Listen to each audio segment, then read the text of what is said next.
प्रायोजक हैं cancer healer center, new beginning. Acharya ji, अभी आपने कहा कि मैं किसी पॉलिटिकल पार्टी को ना जिताने के लिए काम करता हूँ ना हराने के लिए काम करता हूँ, मैं काम करता हूँ आध्यात्म के लिए, देश के लिए।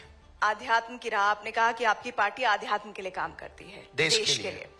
लेकिन बहुत सारे राजनीतिक पंडित हैं जो ये मानते हैं कि आप हिंदुओं को जोड़ने के नाम पर बीजेपी को फायदा पहुंचाते हैं, क्योंकि बीजेपी अगर हिंदू जुड़ जाएगा तो बीजेपी के सामने जो दूसरे विरोधी पार्टी हैं, जिसमें एमवाई समीकरण की वो बात करते हैं, पीडीए की बात करते हैं, वो समीकरण ही ध्वस्त हो जाएंगे। क्या बाकी पार्टियों में हिंदू नहीं है?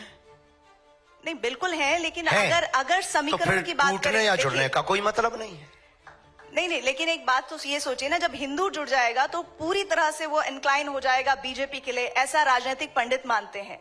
राजनीतिक पंडित तो कुछ भी मानते हैं, मौसम का अनुमान है, वो तो चलता रहता है। पर हम एक प्रार्थना आपसे बहुत निवेदन करें कि हिंदुओं के जुड़ने से किस पार्टी को फायदा होगा या किसको घाटा होगा, हम ये नहीं कह सकते। हम ये कह सकते हैं बहुत दावे के साथ में कि इस देश में सभी पार्टियों में लगभग हिंदू हैं, और वो सभी पार्टियों के लोग अपनी अपनी पार्टी के प्रति कट्टर हैं। तो हम यही कहेंगे, हमारी अपनी विचारधारा है, अब हमसे किसी और की विचारधारा मिले या कोई ऐसा बनाए, आप भी ऐसी एक पार्टी बना सकती हैं, आपको फायदा हो जाएगा। हम किसी को नुकसान के लिए या फायदे के लिए कर ही नहीं रहे, ये हमारे यहां ऑप्शन ही खत्म।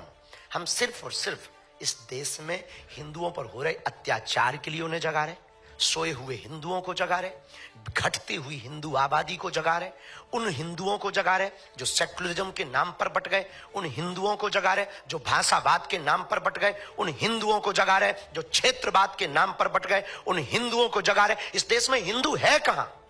या तो ब्राह्मण है, या क्षत्रिय है, या वैश्य है, या गुर्जर है, या जाट है, या बर्मा है, या शर्मा है। अगर हिंदू होता तो भारत हिंदू राष्ट्र नहीं होता। अगर हिंदू होता तो भारत में हिंदुओं पर कोई उंगली उठाता। अगर हिंदू होता तो क्या श्रद्धा के 35 टुकड़े होते?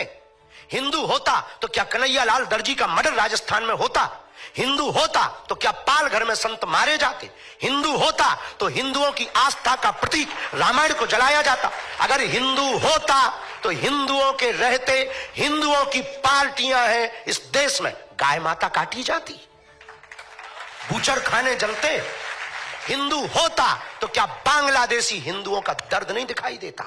क्या उन्हें वापस नहीं बुला लेता? आज इजराइल क्यों लड़ रहा है? क्योंकि वो अपनी कम्युनिटी को बचाना चाहता है, क्योंकि वो यहूदियों को बचाना चाहता है, और वो 8 लाख यहूदियों को एयरोप्लेन से ला करके अपने देश में सुरक्षित रखता है। क्या इस देश में रहने वाले हिंदू बांग्लादेशी हिंदुओं को नहीं स्वीकार कर सकते? हिंदू है कहां? हमें तो आप पर भी आता है तरस के आप हो भी कि नहीं, खुद पर तरस आता है कि हम हिंदू हैं कि नहीं। ये दर्द है हमारा। हम 150 करोड़ हिंदुओं की लड़ाई लड़ रहे हैं, अपनी लड़ाई नहीं है। हमें मिलता क्या है? हम कथा करें, बहुत अच्छा है, विवादों से मिलेगा क्या? 10 लोग गालियां देते, 20 लोग उल्टा सीधा बोलते, रोज हमारे नाम से 20 वीडियो डाले जाते, हमारे नाम से रोज मुहिम चलाई जाती, मारने की धमकियां दी जाती, हमारे परिवार का निकलना मुश्किल है, माता बाहर नहीं निकल सकती, तरह तरह के पत्थर फेंकते हैं लोग। हमने बिगाड़ा क्या है? ये यहां कोई चुनाव है या बीजेपी यहां खड़ी होने वाली? अभी तो नहीं है यूपी में चुनाव, पर हम यात्रा कर रहे हैं, इस साल कर रहे हैं। किसके लिए कर रहे हैं? हम आंदोलन नहीं, आंदोलित करना चाहते हैं देश को। आज नहीं कल पछताओगे। अगर आज नहीं तुम समझे तो कल पछताओगे। बांग्लादेश में भी हिंदू समृद्ध था, वहां भी पत्रकार थे, वहां भी पुलिस थे, वहां भी आईटी सेल के लोग थे, पर एक एक करके बेटियों को रस्सियों में जकड़कर सड़कों पर लाया गया और नग्न किया गया, मकान जलाए गए, पत्रकारिता धरी रह गई, पुलिसवादी धरी रह गई, धन धरा रह गया, कोई नहीं बचा पाया। कल के दिन तुम भी यहां पछताओगे अगर जागोगे नहीं। बस हमारी ये लड़ाई है। हम राहुल गांधी को भी मानते, हम लालू को भी मानते, हम अखिलेश यादव को भी मानते, हम मायावती को भी मानते, हम ममता को भी मानते। इस देश की जितनी पार्टियां हैं वो हमारी हैं, क्योंकि हम इस देश के निवासी, हम इस देश में रहने वाले। हमें क्या लेना देना कौन आए कौन जाए? हमें लेना देना है इन बच्चियों के ऊपर कोई उंगली ना उठाए। बाकी निजी ठीक है, उनका कहना है। जो पंडित आपने बताए हैं कि कोई पंडित है, उनको एक बार हमें मिलवाइए, हम छीलेंगे तरीके से।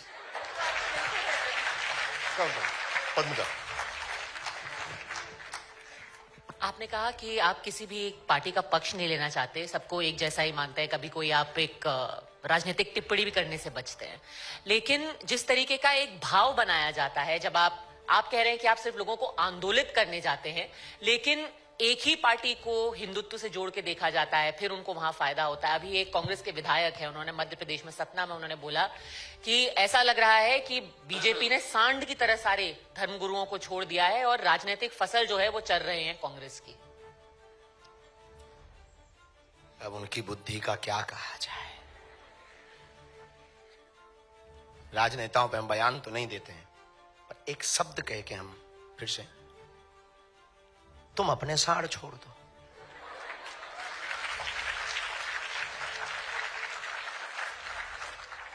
और क्या कहते हैं, साधु साड़ होता है।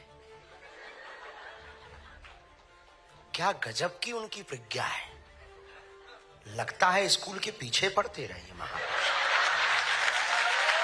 पंडित जी, जब आप ये कहते हैं कि जातियों का गुमान खत्म हो जाना चाहिए, आप उसके खिलाफ हैं, आप जातियों का गुमान ना करें, जाति व्यवस्था को मिटाने की बात इस वजह से आप करते हैं।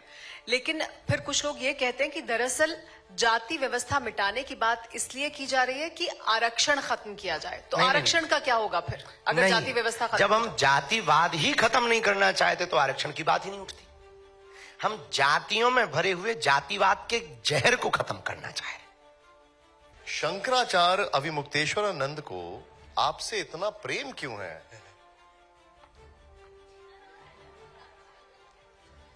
हमसे बहुत लोगों को प्रेम है। एक हम ही हैं, वो हमारे शंकराचार्य। उनकी तो गालियां भी हमारे लिए आशीर्वाद है।